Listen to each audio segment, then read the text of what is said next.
Tonight's topic is a very serious topic,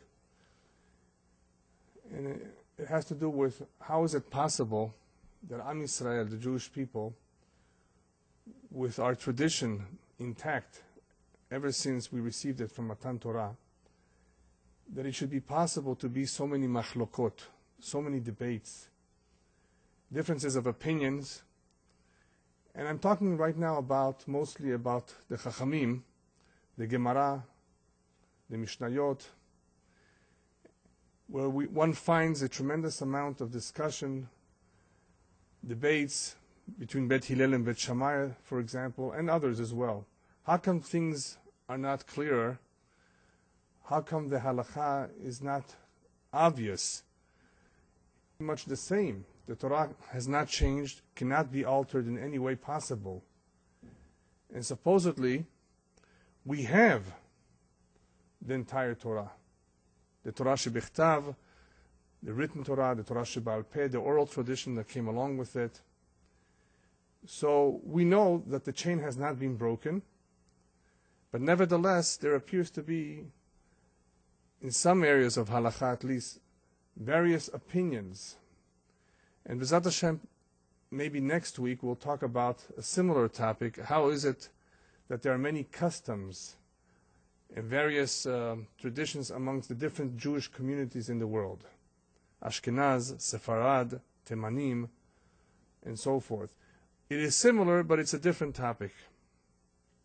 So I'm going to begin to give you a little bit of an introduction, which the Rambam gives in regards to the Hishtalshelut, to how the Torah evolved, not how it evolved in itself, because the Torah does not evolve, but how the tradition or handing down of the Torah evolved, how it went from generation to generation in its transmission. And the Rambam makes it very clear that there are 5 areas that one can call Torah. There is the Torah that we know, the Torah Shebichtav and the Torah Sheba'al Peh. The written Torah, the oral Torah that we are all very familiar with, for those of us who learn it. That Torah has been transmitted from Matan Torah, given to us by Hashem, dictated to Moshe, handed down to us from one generation to another. It was not only handed down, it was obviously taught. And up until the time the Mishnah was written down, much of the Torah, especially the Torah Sheba'al Peh, was transmitted orally. People studied the Torah by heart. This portion of the Torah Shebichtav and Torah Sheba'al Peh, one cannot argue upon. One cannot even suggest something different, offer his opinion. There is not even a machloket anywhere to be found about what is written in the Torah. I'm not, of course, referring to commentaries or drashot, things that one can elaborate upon the text, additional ideas. That is obviously open to everyone to make suggestions, to share his ideas, and they may be interesting ideas. There's, of course, various layers to the Torah itself, including the Kabbalah, concerning the text. I'm talking about the halachot, the mitzvot, what Jews need to practice. There is no argument, there's no debate about the mitzvot, about what the tefillin looks like, even though within the tefillin there is a difference of opinion, but that's not a major difference of opinion. Concerning the mitzvot that we perform, the tradition has been handed out very clearly. Everybody agrees what an etrog looks like, which fruit it is. Okay? Even though at the time, perhaps, when they were discussing this mitzvah in the Gemara has many discussions, there was room to give different ideas as to where we learned this from. How do we know that this is the particular fruit, or how do we know that this is the way to do so? And I'm going to talk about that soon. But the Torah is intact. That portion of the Torah, there's no debate, and no debate is even allowed. Then there's the portion of Halacha leMoshe Sinai. Halacha leMoshe Sinai is the portion that was handed down to us directly from Moshe, which is not written in the Torah. It is a category in itself. It's not called Torah Shebal Peh, oral Torah, even though it is. But it is one category above the oral Torah. It is Halacha le Moshe Sinai. We know it for a fact that this is what Moshe told us, even though the details are not discussed or not mentioned in the Torah. This area is pretty much just like the regular Torah that we have. No debates upon this. Everybody has accepted them. It's been always the same. The third area is one of the more interesting areas. And they are the rules that were handed down. We actually received rules. Other than text, other than mitzvot and halachot, we actually received rules that if you know how to apply these rules, in every generation that one may live, he may be able to see a situation which is not clearly mentioned in the Torah and say, well, what would the Torah say in this kind of a situation? Applying certain rules, one would be able to figure out what the halacha is for that situation that does not exist in the Torah. So after all, the Torah, even though it has a lot of information, at least to our eye, to the visible eye, we cannot see, we cannot possibly get all the answers to every situation that can exist. Even though on a deeper level, we do know that everything is mentioned in the Torah, even all the history of mankind, everything, all the secrets of the Torah, everything is there, but it's in a deeper layer, and it's not so exposed. But these rules are very important rules that were handed down, not just for any individual to apply, but for the Chachamim, certain individuals that were learned, that were trained on how to use these rules. Now, once you have rules, you have to apply logic, which is called in Hebrew sevara. Sevara, reasoning, logic, in applying these rules, in being able to figure out what the halacha is, or how the performance of a certain mitzvah should be, or where it is learned from. If it's not clearly mentioned, where could we see it in the Torah? This detail that we know it to be a fact, to be true, where do we see it in the Torah? So anything that involves reasoning and logic, in applying the rules that were handed down, given to us, there can be machlokot. It is possible that there will be differences of opinion. This is already something that is not black and white.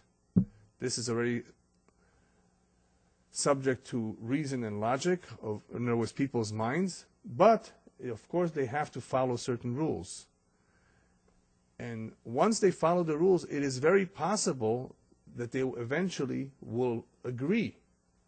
But initially, there may be differences of opinion, because people can see things in a different way.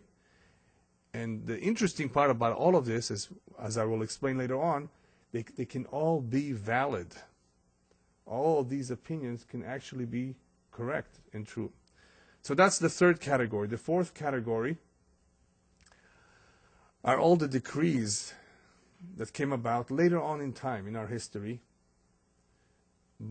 through the Chachamim, when they saw a need in a particular time, generation, to issue certain decrees. What would be an example of a decree? I guess one could be not eating chicken with milk. We know the Torah forbids eating meat with milk, but the Torah does not forbid eating chicken with milk. We do not eat chicken with milk today. It's called midrabanan, not midoraita. Not by Torah decree, but by rabbinic decree. Because they're similar. People may easily make a mistake. And therefore, the rabbis decreed it's asur. Now, decrees made by rabbis, even though they have permission, they have the authority, that authority was given to them explicitly in the Torah, the Chachamim were given that authority, nevertheless leaves room for objection, for debates on whether this should apply or not, or even if it does apply, how to go about it. Now, once you're talking about human beings coming up on their own with a decree, which makes sense, of course. Nevertheless, people have differences of opinion. So this is an area where there can be machlokot, in the area of gezerot, that which was issued by the Chachamim. The fifth area, which is similar, is takanot and minhagim, the edicts and customs that came about for all sorts of reasons. Ashkenazim not eating rice on Pesach, perhaps that could be an example. I think we'll elaborate on that a little bit more next week when we talk about the various communities. But that is another category of things that have been accepted by certain communities, and once something is accepted as halacha, even though it's a minhag, it's called a custom, but if the custom is a halacha, one cannot just say, I don't want this anymore. Unless, of course, it's a woman who marries an Ashkenaz, for example, and she has to go by her husband's custom or the other way around. Depending on whose custom we're talking about, the woman will follow the custom of her husband, in this case. Other than that, when it comes to minhagim, you understand that a minhag does not necessarily apply to all of the Jewish people. It could be a minhag in a certain area. Rabbeinu Gershom, about 1,000 years ago, decreed that no man should take more than one wife at a time. For the most part, European Jews went along with it. That's where he lived. That's where the decree applied. Sephardic Jews did not accept it. It did not affect them. It was not necessarily intended for them. That big rabbi did not have the power in his time in history to be able to apply that ruling to all of Jews. We're no longer in one place. We're all scattered in the diaspora. And this is much more localized. But it's nevertheless, because of his position, his stature, his greatness, the rabbis went along with it. They understood the reasoning behind it. And until today, it's of course followed. Today, obviously, most communities follow that all over the world. For the most part, there are still some communities, like in Teman, in Morocco, and maybe even in Iran, if they still live there, that they can take more than one wife at a time. But once they move to Israel, they will not allow it, because the law in Israel is pretty much the law of this one wife and not more. Even though it's a custom, it came about as a custom, it's not against the Torah in any way, but everybody has accepted it today. So these are the categories. A very important distinction needs to be made at this time between all that was discussed and was mentioned and taught up until Chatimat Talmud and after Chatimat Talmud. The word Chatimat Talmud means the Talmud being sealed. Just like the Torah is a sealed book, Torah says clearly you cannot make any changes to it, add to it. It is a book that will apply for all the times, for all generations to come. Nobody has the right to touch it. And that is why if one letter is missing in the real Torah, it's pasul, because it already leaves room for changes. So no changes are allowed. In the same way with the Talmud. The Talmud is the codified text of all the Torah Sheba'al Peh, and it includes the Mishnayot and the Gemara. Mishnayot meaning the Torah Sheba'al Peh being written down by Rabbi Yehuda HaNasi after the destruction of the Second Temple, when people were becoming forgetful. The Jews were beginning to be scattered in the diaspora, and it was of great necessity to write this thing down. People will forget the Torah Sheba'al Peh, which is all the details of the written Torah. Right? The Torah tells us to keep Shabbat, not to work in Shabbat. But what is work? Right? All the details are not written in the Torah. They are in the oral Torah. And there's a lot. There's a lot more in the oral than there is in the written. Just look at all these books. So that was the Mishnayot. And then you have the discussions upon the Mishnah, with sometimes additional information as to the Halacha and the ramifications of the Halacha. All of that is in the Talmud. We have a Talmud Bavli, we have a Talmud Yerushalmi, one that was written in Bavel, one that was put together in Eretz Israel. And nevertheless, even though the two are in different places, for the most part we have, out of the Mishnah and the Gemara, we have very important halachot. Halachot that are not clearly defined in the Torah, obviously. Things that came about later, things that were further explained. More details, more information.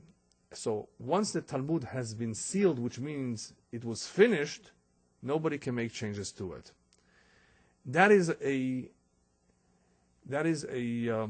not a decree, but pretty much a ruling, an understanding that once that has happened, nobody can make any changes. It was accepted by everybody.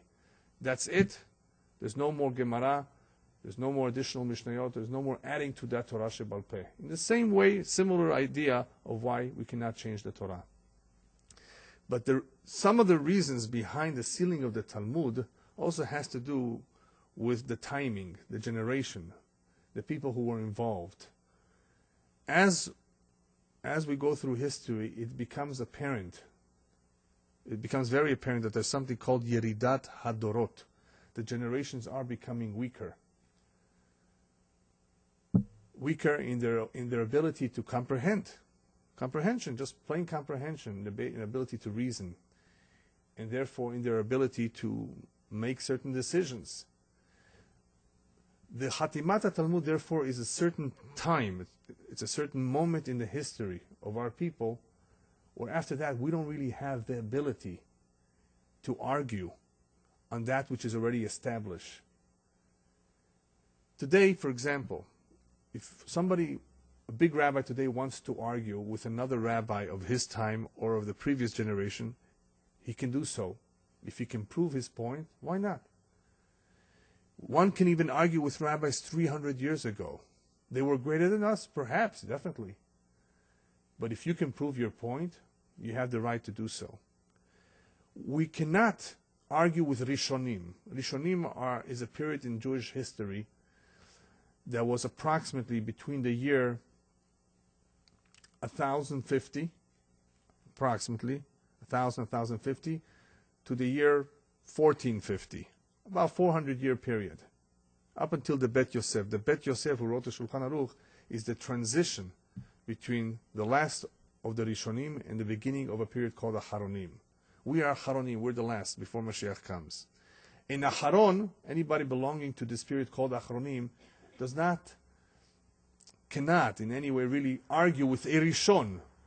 The Rishonim are so much greater than us, that the only way you can make an argument is if you have a clear-cut example of where this is a mistake, this is the real thing. You have real proof that basically demonstrates that what was said there was not accurate. I mean, otherwise you can't. They had Ruach HaKodesh, divinely inspired. They were in a class of their own. And the further you go back, we know they were even greater. The Amoraim say to themselves that they do not even come close or compare to the Tanaim who were before them. There are various eras of rabbis who, because of the time they lived, and of course they were in a certain level. The further you go back in history, the greater the people were. Can you imagine the time of David HaMelech? They were giants. I mean, in their understanding of the Torah, in the clarity that they had, the tradition was so much closer to them. So nobody can go back and just argue with people from the past, that far especially. And as the Rambam brings down today, anything that was enacted by a certain Bet Din in some generation, some time, a future Bet Din down the road cannot go ahead and undo that which that Bet Din enacted, unless it is greater in number and greater in chokhmah, in wisdom, than that Bet Din. For somebody to go ahead and undo what a previous Bet Din did in a particular case, in a particular ruling, it has to be greater. And greater in number, greater in wisdom. And can anybody show that? I mean, that they're greater in wisdom? I think that would be very difficult to do if we try to compare ourselves to previous generations. Another idea that will help us understand the difference between one generation and another, is that up until the end of the Second Temple era and a little bit after, there was something called semicha, where one generation or one rabbi from one generation gave his authority, put his hands on the this future rabbi, the student of his, who he knew was talented, was learned, was God-fearing, that this man who had all the qualifications was worthy of teaching. But not just teaching, not just transmitting the Torah, but being able to rule in complex issues. Not everybody can do that. Not everybody who's learned can rule in complex issues. So if somebody had those qualifications and he was worthy of semicha, to receive semicha. Today, some people get semichot, which is all it is a document that attests that you were attested, that you passed an exam, that you're knowledgeable, and hopefully with that knowledge you'll be able to correctly rule in certain situations. Once upon a time, that semicha was much more serious. It was only reserved for the very few who were actually capable of carrying the torch of the Torah to the next generation and applying it in making rulings that may be necessary. Besides semicha, another thing that existed back then was a very important fact. Am Yisrael is all in one place. Am Yisrael is in Eretz Yisrael. Am Yisrael is very close to each other. If any issues come up, rabbis can communicate with each other. This is a very different type of situation than later on in the Galut, where people are dispersed, which makes room for differences of opinion, different circumstances, different situations. So here you have a time up until the Second Temple era, approximately give or take a few years later, where you have semicha, you have people, you have Am Yisrael close together, you have people who are very, very capable in transmitting this Torah. All of this compared to later generations that did not have any of those qualifications, which means that they were on a lower level and were not as capable as the previous generation. However, it's not just the differences in generation. The more qualified the people were, as you will soon see, the more together they were, there was little room for debates. In the very, very beginning, whether you go back to the First Temple era or before, there were kimat no machloket. You'll be surprised. There was almost no debates. The few debates that did exist from time to time were resolved by the Sanhedrin. We had a Sanhedrin, right? The big body tribunal, right, of judges. And how did we decide in the Sanhedrin what the halacha was in case there was an issue that needed to be resolved? According to another rule in the Torah itself that says, Achrei Rabim lehatot, you go by the majority. So the majority ruling was applied in cases where there were debates, differences of opinion, in the very few instances where there were. And why were there few? Because again, they were together, they were qualified, they were smart, and they had Ruach HaKodesh. Ruach HaKodesh is a very important idea. We have to remember that when we go back in time, these people were great. They were not just learned, they were tzaddikim, they were righteous. And if they were righteous, then of course they were divinely inspired. And in their time, in their generation, that was pretty common. For Tanaim and Amoraim especially, it is a given. So therefore, they did not just make mistakes. They had the backing, they had the qualifications, and they had the Ruach HaKodesh, which helped a lot. So, as it is, we're dealing with a generation that was more qualified in their ability to reason, in perhaps even their retention, and in the Ruach HaKodesh. What happens after Khatimat Talmud? What happens later on? And that's the time that we're really going to be focusing now.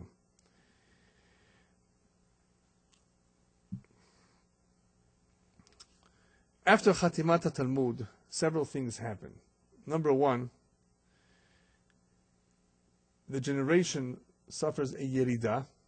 As we said before, there is little by little a lowering of the ability to comprehend things, to understand things. These Chachamim, who were entrusted with the rules to apply logic and reason to be able to figure out certain things no longer have the same ability in applying those rules. Not because the rules are gone, the rules are still the same. That ability is no longer there as it was in the past. Now, whenever the ability was strong, there was very few differences of opinion, because people thought along similar lines. The Chachamim thought along similar lines because they applied the same logic, even though people are different. What's interesting is, even though they were different, because they had so much clarity, they were very qualified, they knew the rules very well, they applied similar logic, so they reached similar conclusions in being able to figure out the halacha. But once you go down the road, after Chatimat al-Mul, where those faculties of reasoning and logic are weakened, there opens up the room of differences, that people begin to reason differently, or not to reason the same. And that's one reason, one explanation as to why all of a sudden we have machlokot. This one says this one says that. One of the reasons has to do with Yeridat Adorot. The generations are becoming weaker. The Rambam says, don't make the mistake of thinking that the reason why all these machlokot came about is because people simply forgot the halacha.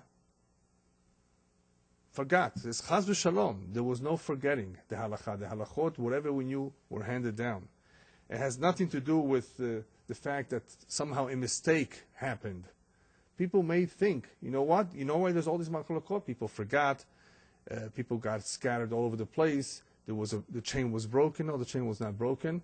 That's not the reason. It has nothing to do with forgetting the halacha. It has nothing to do with mistakes happening. Nothing to do with that. One reason is simply they did not have that same ability as the previous generations. Before we go on, I need to emphasize that today, for somebody to make a suggestion, to give his opinion about a certain halacha, I mean, he's entitled. People, can make suggestions. People can make a ruling. It can only be done on three conditions. Condition number one, he has to be a learned man. He has to be well versed in what he's going to rule about. He has to be familiar with the halachot. That's obvious, right? Number two, he has to be Yerei Shamayim. He has to be a God-fearing person. And number three, whatever he says cannot contradict anything that is already pre-established, anything that is already known in the Torah, anything that is already clear as the halacha. You cannot come along and undo somebody else's halacha, something that has been already established for all these years.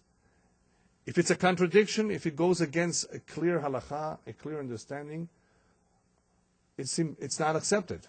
It's not valid. It's impossible for it to be even correct.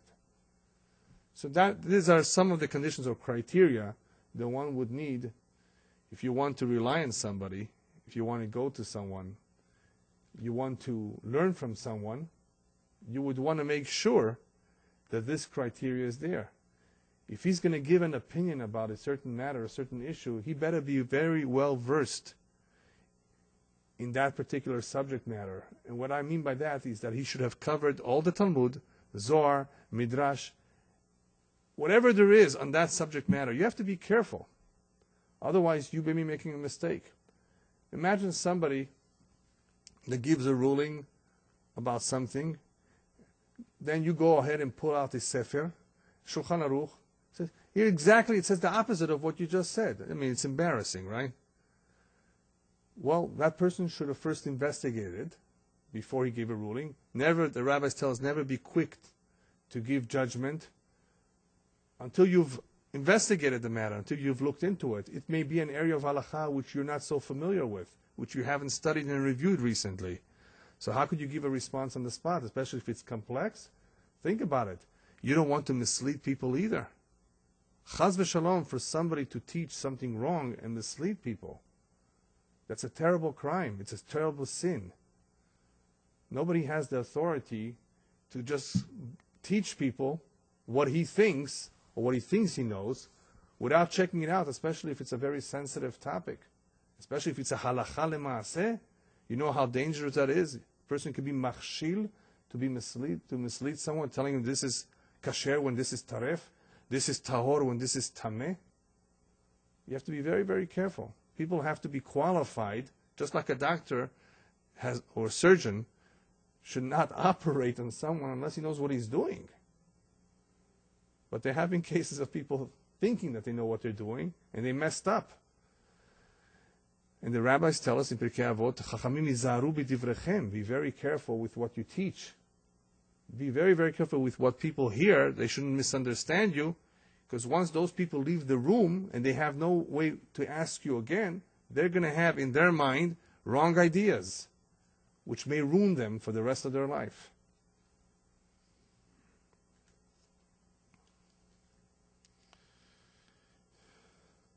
Every generation does have new circumstances, new situations that did not exist in the past.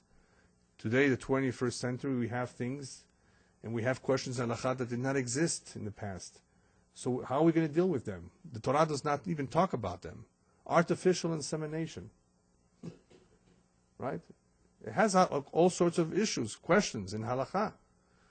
You have to use the klalim. There are rules of how to determine, how to figure out what the Halacha is. And if you use those klalim and you're qualified and you're learned, then HaKadosh Baruch Hu will help one to figure out what the Halacha is.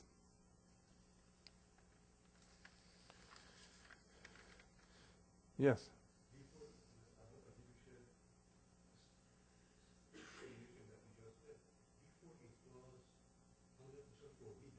To do what? What was forbidden? If supposing the couple would not have a baby, Right. and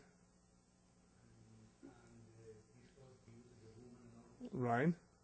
so If somebody could not have a baby, yes. like they Yeah. would do it outside. No, they never did that procedure as far as I know. That procedure was never done before. It's a new procedure that they have today.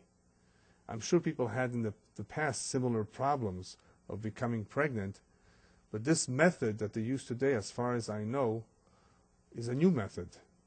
It was not done in the past. It has nothing to do with being forbidden or not. It just was not done as far as I know. I know cesarean operation was done to deliver a baby. It says so in the Gemara. There were things that were done in the past too, but this particular method of becoming pregnant, I don't believe existed in the past. Not that I know. Yes. Right. Something has become fashion. The girls, Right. they become the age very close to 40. Okay. They don't have no opportunity of getting married. Oh, you're talking about young women who think that they may not be able to bear children later on? There are so many girls Yes. that they are very close to the age of 40. Right.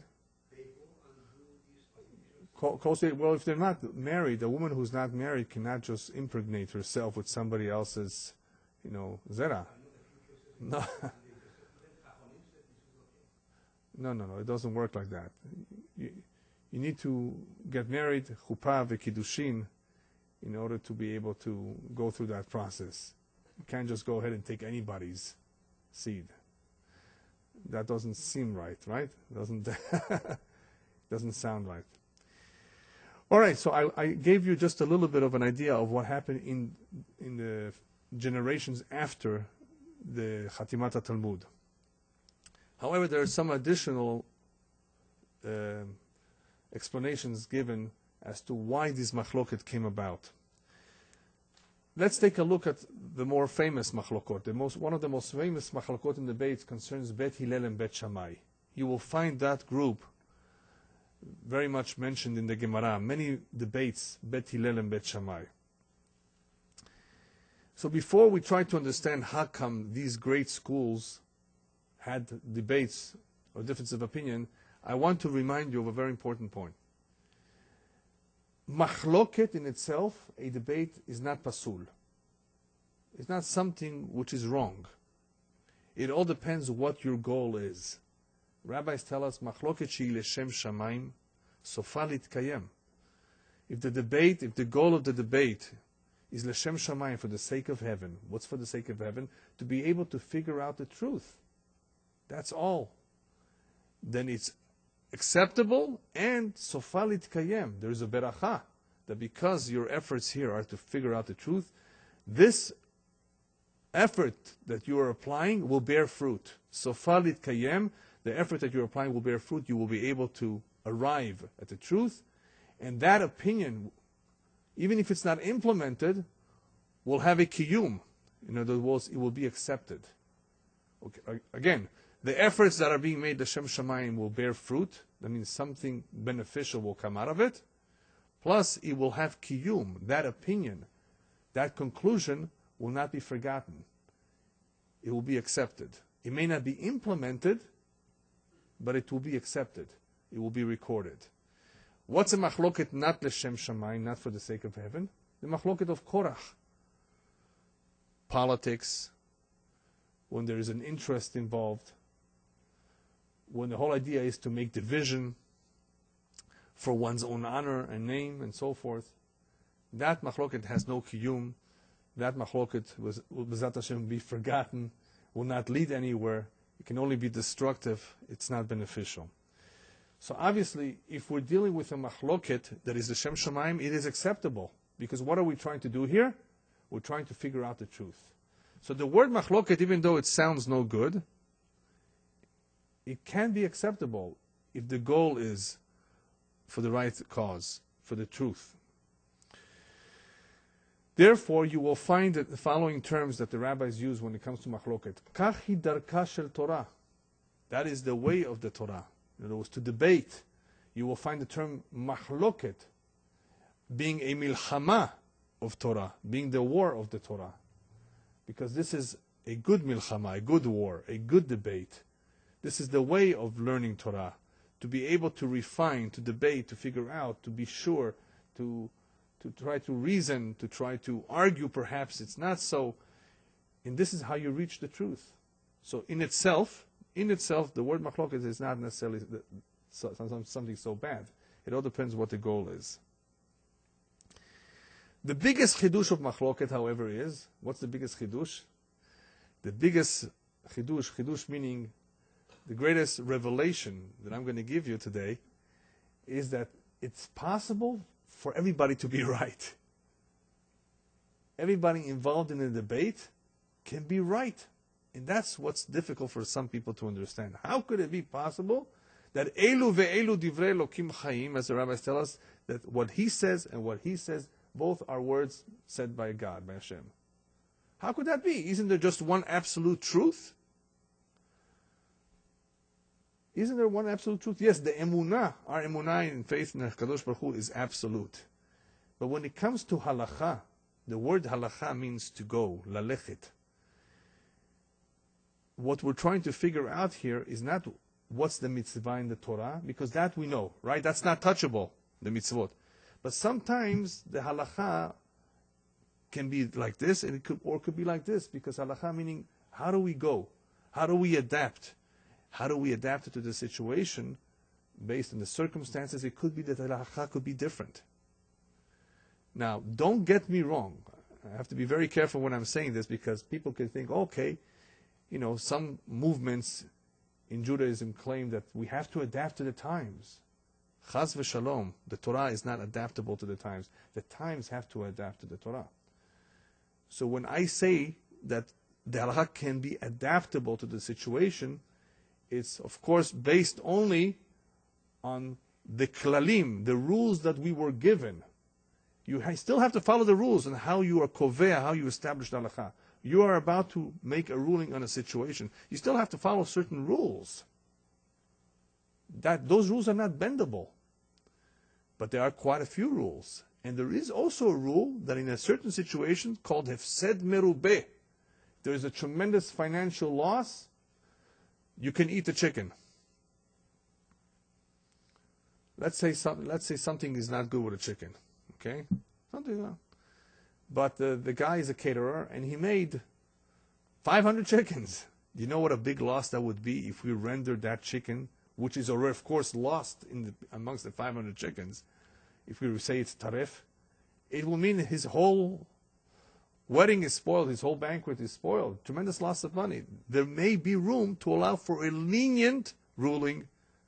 Lenient ruling. How could it be a lenient ruling? Yes, it's possible. Not because the halacha is flexible. No. It's because there is a halacha for a lenient ruling. You understand that? There is a possibility to apply a halacha, a ruling, when one needs to be lenient. That's the permission that we were given. That's why these rules are so important. And that's why you may have heard, Yeshivim panim la Torah. 70 faces to the Torah. Torah isn't the Torah only one? 70 faces meaning that you can come to a ruling from 70 directions. And the ruling will still be the same. Even though there's different rulings, but you can say it's tameh, you can say it's tahor, you can say it's kasher, you can say it's taref. Could they all be true? Yes, they can all be true.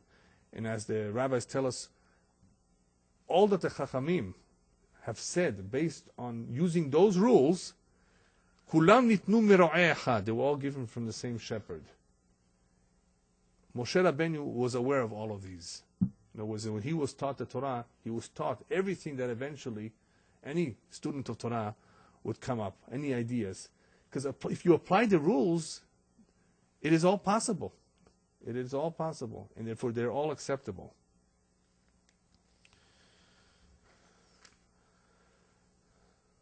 So far, what do we know? We know that the certain machlokot that exist or existed in the past were acceptable because they were both right.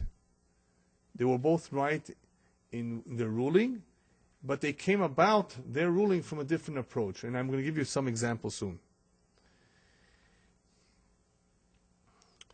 Another important idea of understanding machlokot is as follows. After the Churban Bet HaMikdash, the Chachamim scattered, even though there were certain yeshivot, because the circumstances changed, Am Yisrael is in Galut. One of the most important things in the transmittal of Torah was lacking. Sometimes it was lacking. That's called shimush. Not all Talmidim were meshamesh kol tzorchan, as the Rambam say. Bet Hillel and Bet Shammai included. Not all of them had shimush. What's shimush? Experience. He saw what his rabbi would do in this kind of a situation. He saw. He was trained. He was like an apprentice. He had, we call it experience. It's not, and learning is not enough. Experience is so valuable. Not all of Bet Hillel, Bet Shammai necessarily had the exact same shimush that their forefathers did. So since that shimush was lacking, what occurred as a result of the lack of shimush is a totally different approach on how to handle a situation. And what were the differences in approach between Bet Hillel and Bet Shammai? Bet Shammai turned out to be most of the time more conservative, and Bet Hillel more liberal. I don't like to use those words with Bet Hillel and Bet Shammai, but that is more or less how the halachot appear to be. That most of the time Bet Shammai is strict, and Bet Hillel is more lenient. There are a few exceptions where Bet Shammai is the lenient one, and Bet Hillel is the stricter one. There are a few. But usually Bet Shammai is strict, not as compromising, not as adaptable, not as willing to allow for leniency. And Bet Hillel says no. Why is there a difference of approach? Again, because of the lack of experience perhaps, because of other issues that occurred with the Yeridah of the generation, they applied their approach based on who they were. People have their own mindset. People have their own reasoning, their own philosophy. And strictness meant we have to uphold the law. We have to be truthful to the letter of the law. We can't bend it. We're not sure we're going to be strict. And Bet Hillel says, wait a minute, there is room to be lenient. It is possible, especially when you consider that the people will balk at the stricter law. then why apply the stricter when you can also apply the... They don't really argue whether this is true and this is false. Both are true. They're equally possible. Remember we said before, they can both be true. Which one are we going to implement? And for the most part, the halacha was like Bet Hillel most of the time. The rabbis ruled in their favor in the end, in conclusion. They were the more humble one, and therefore their words were more accepted. There are some situations with the halacha is like Bet Shammai, and our tradition says that when Mashiach will come, the halacha will go like Bet Shammai. Why? When Mashiach comes, will the halacha go back to being like Bet Shammai? Because I think it will be a time where people will be able to handle Bet Shammai's stricter ruling. So the Chachamim, of course, in considering the situation and applying the rules, were able to give various opinions that sometimes appeared contradictory. This one tameh, this one tahor. Nevertheless, they were both acceptable because both can apply. Both can be true in this situation. However, the halacha is only one. Halacha meaning, what do we apply? What do we implement? We cannot implement two ideas. You can only implement one. So they can both in principle be true. In those areas which are not mefurash in the Torah, we're talking about things that are not clearly defined in the Torah. Things that come up. And a lot of their debates happen to be with Tumah and Tahara. Halachot of things that are they pure, are they unclean? And in those particular areas, there was room for debate, using the logic that they use, applying the rules that they had, and being able to reason that this should be this way or that way, and they would both be acceptable. In the end, however, only one halacha can be implemented. Yes?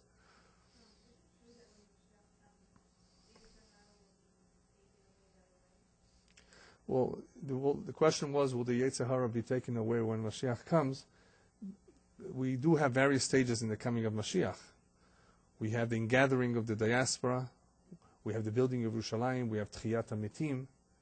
So it does not really say clearly when the Yetzer Hara is removed, but it appears to be from the sources that we have that it occurs after Tchiyat HaMetim. Now, Tchiyat HaMetim itself is a stage of 40 years. So does it occur right away, as soon as the first rise? Or is it after they've all risen?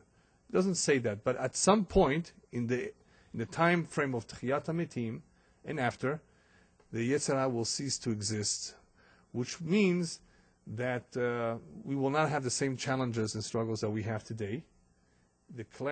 Everything will, as it is, be clearer to us that Hashem is one, right?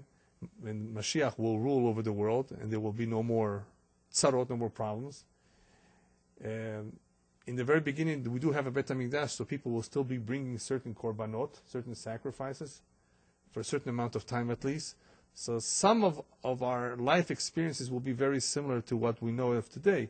But at some point, we don't know exactly when, life will change and become a little bit more spiritual, up until the year 6000, when the world, of course, converts to Olam Haba, the eternal world, a completely spiritual world, not a physical world. So as long as we are in this physical world, there's always some Yetzer Hara. But once Tchiyat HaMetim, which means the dead will rise, come about, they're not going to have the same challenges that they had when they were alive. Obviously, the world does change. So this will happen slowly, gradually, in stages. And at some point, the Yetzer Hara will cease to exist. The Ruach HaTum'ah of impurity and the Sitra Hara will no longer exist. Okay, so what do we see so far? We see that in certain areas, Bet Hillel will use a different approach, Bet Shammai will use a different approach.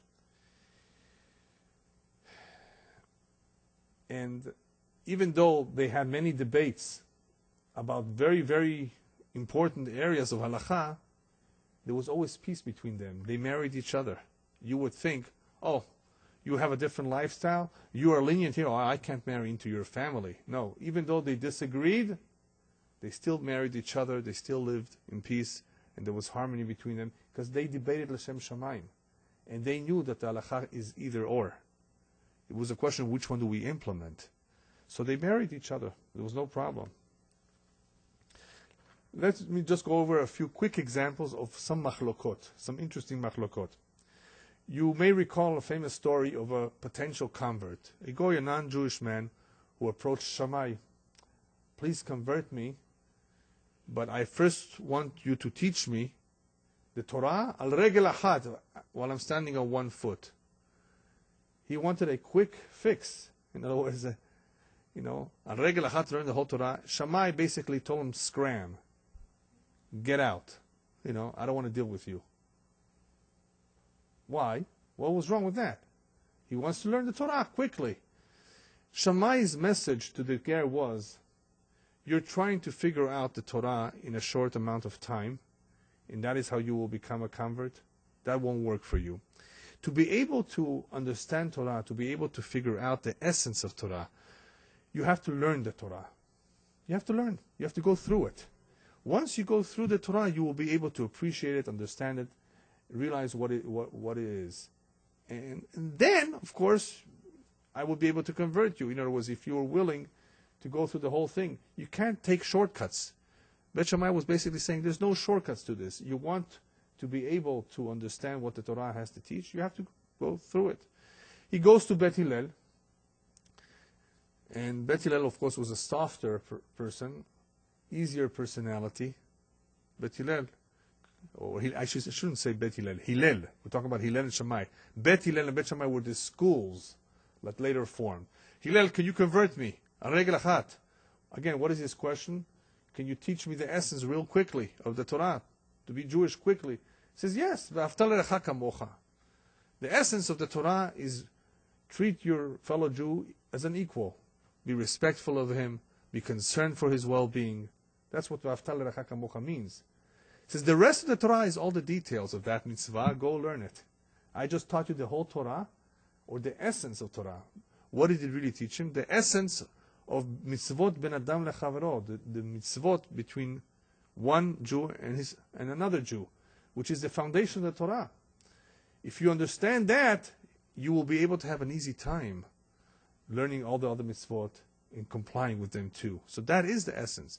So what was the difference between Hillel and Shammai? Shammai was not so compromising, was not so easygoing. He said, there's no shortcuts, there's no quick way about it. Hillel says, no, there is. You can't tell him the essence in a nutshell. You can say, even though it's true that you have to learn, they both agree you have to learn the Torah. But Hillel was saying, wait a minute, I can't give him this idea, and he can basically work with that and understand that. That will help him understand a good deal of the mitzvot, because a good deal of the mitzvot, what do they have in common? Help your fellow Jew. Be considerate of him. It's all chesed, all being kind. So that was one difference in their approach. There was a long debate between Bet Hillel and Bet Shammai whether noach lo l'adam shenivra shelo nivra, whether it paid for a man, human being, to be created or not.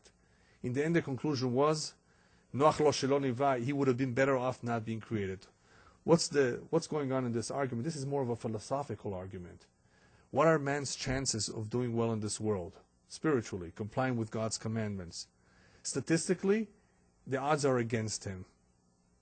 That's what the conclusion was. The odds are against him. The chances are not 50-50 that he will be a tzaddik or a rasha, righteous or wicked. The odds are against him. There are so many mitzvot lo ta'aseh, and especially for a Jew, there's so many commandments, negative ones. Don't do this, don't do that. It's easy to make a mistake. And what happens if people make many mistakes and they don't do teshuvah for the mistakes? Then they're not going to be on the level that they could have been when they reached the world to come. So what a shame to go through this world, which is not easy, to suffer. You have to go through diapers, kindergarten, right? Childhood, teenage years, get married, your own children, right? There's a lot of challenges in life, and maybe even poverty, depending on a person's finances. There's so many potential agonizing things in life. Does it really pay for him to go through, and for small chance of him doing well and succeeding in his mission? So there was a machloket. Because what are the pros? The pros are, if he does his job right and he has a chance, then that's great for him. He will be rewarded. If you don't give him the chance, he will never get there. So it's a great reward. Does it pay for him to get this chance? And one opinion says, well, of course it pays to get the chance. Without the chance, you don't have the chance. I mean, you don't, right? But the conclusion was that since the odds are against him, it would have been better off that he not be created. However, this is a big however, since we're all created, we're all here, one should always examine himself, examine one's deeds. If you examine yourself from time to time, hopefully, you'll always be able to be on the right track. So a person always has to examine himself to see if he's doing the right thing or the wrong thing. It doesn't have to wait for Rosh Hashanah and Yom Kippur. And in this way, he will be able, like checks and balances, figure out what needs to be corrected. Another quick machloket as an example. This one is a funny one. The Gemara asks, Ketzad merakdim lifnei hakala? How should we celebrate a wedding with the Chatan and the Kala? We go to a wedding, we're invited, and you see that your friend, the Chatan, married a Kala that you can't figure out why he married her. She's not physically appealing. She's maybe a little crippled, chas v'shalom. She has some physical defect. How should you deal with it? What should you tell your friend? Should you tell him the truth? That's what Bet Shammai says. Tell him the truth. Listen, you got yourself a woman who is, who has this problem, and I wish you the best. Be truthful, be direct, and make him happy, of course. Make him happy with whatever he has, but point it out to him. Don't hide it from him. And Bet Hillel says, chas v'shalom. Go ahead and lie and tell him she's beautiful, she's great, you have great taste. And the same is true the other way around. If you're going to the girl's wedding and you know her, the chatan is great. I mean, it's top notch. You have good taste. So Bet Shammai says, how could you lie? It says, midvar sheker tirchak. Stay away from lying, and you're never supposed to lie. But there are some exceptions. When it comes to shalom bayit, between husband and wife, making peace, you should tell your wife she's beautiful, even though that day she doesn't look like that. She looks worn out. Tell her she looks beautiful. It's a compliment that doesn't cost too much money. It's effective. It's good. It makes people feel good. And if that's what it does, then do so. The same is true the other way around. The women should compliment their husband. So anyway, so Bet Hillel says like this. Complimenting someone is not a lie. Making them feel good is a good thing to do. At the time of one's wedding, which is so important, husband and wife finally, Baruch Hashem, have met each other, right? You want to give them this good feeling that they're on the right track, that they're good for each other. You want to give them encouragement. Therefore, go ahead and do so, even though you know that this is really doesn't look right. I mean, or there's something wrong with it. Right? As Hillel tells Shammai, if somebody bought something in the store that is not good, I mean, that you don't think is good, you're going to tell him, oh, this is terrible. He bought it. He wants it for himself. This is what to him it's good. Right? Shammai was, of course, of the opinion, no, you have to be truthful. Remember, he's the conservative. He's the one that always wants to be 100% true. And he says that should be the approach. You should never hide your feelings. You should always be truthful and direct. But obviously, we don't want to apply that all the time. To be tactful is very, very important. And that's the idea that Bet Hillel is trying to convey here. One of the most interesting machlokot in the Gemara involves the oven of Achnai. And I'll just be very brief with that. A whole discussion about an oven that was taken apart and put together, if there's still tumah there or not. Because once you take apart something and destroy it, supposedly you've released all the tumah that was there before, the impurity. But it's put together in such a way that it's really still intact. So there's a machloket there between Rabbi Elyahu and the Chachamim. The Chachamim say that it's tameh, and Rabbi Elyahu says that it's tahor, it's clean. I believe that was the machloket there. And they're arguing with each other, and the Chachamim, of course, were outnumbering him, and he was just Dat Yachid one, but nevertheless he was a great man. He was so great that Me'ashamayim. From heaven, they proved that he was right. There was various miraculous incidents there that proved to everybody who was present that Bashamayim, in heaven, they agree with Rabbi Eliezer. Come along the Chachamim and said, Lo Bashamayim hi. The Halacha is not in the Shamayim. The Halacha is down here. The rabbis were given the authority to decide, and we made a decision. And that's the decision. And therefore, the Halacha was like the Chachamim. Even though Bashamayim, the Shamayim, they came out, a heavenly voice came out and said, he's right. He's right maybe in principle, or in theory, however you want to call it, but in the application of the Halacha, we're still going to follow the Chachamim because they were given the authority. It's within their jurisdiction. They outnumber him. And of course, they reasoned properly. And they were correct. Even though Bashamayim, they said he's right. The Torah says, Lo Bashamayim, the Halacha is not Bashamayim. You cannot use a dream to figure out the Halacha. You cannot use anything that you were able to get information by ways of dream and the like as a Halacha. The Halacha is not in the Shamayim. The Halacha cannot be determined by any dream. Even if you asked, what is the Halacha? And you were told clearly, and it happened in a miraculous way, as this Gemara points out, the Halacha will always still be like the Chachamim say. Whatever the Shulchan Aruch says, that is always going to be more important. That will be always the one that we need to follow. Not the dream, not the miracle, not even the Bat Kol, the heavenly voice. This was a heavenly voice that came out of Shamayim and said, this Halacha is like him. The Chachamim did not even accept it. It's an incredible Gemara. How could the Chachamim go against such a miracle? Because they knew the rule. And the rule, one of the important rules, is Lo Bashamayim hi. The Halacha is determined down here with rules, with reasoning, by the Chachamim. Especially when it's a group of Chachamim that outnumber the Yachid. Another important idea that we said before, that the majority rules. Anyway, what we see from all of this is that it is possible for there to be debates in certain areas of Halacha that are not clear in the Torah. And they're both acceptable.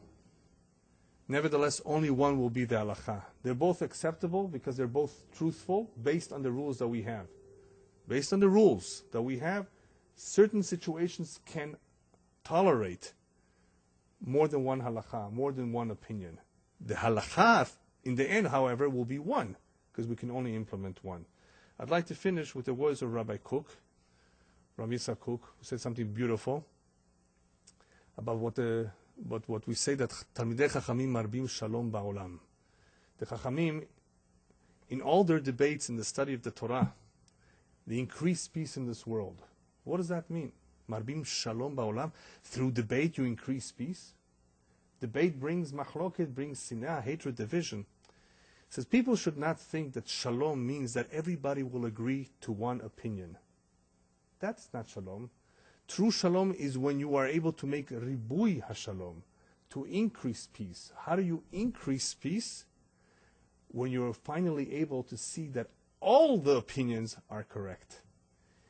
B'ezrat Hashem, through the debates of the Chachamim, that is what they will accomplish. That at some point, there will be ribui shalom. At some point, we will all get the clarity in realizing that all of them were right. In other words, that is true shalom. Not that everybody will finally agree to one opinion. That doesn't have to be. Ribui shalom is even better and is even stronger when we will be able to see that through all the debate, l'shem shamayim, all of the opinions that were expressed are acceptable and valid. Thank you.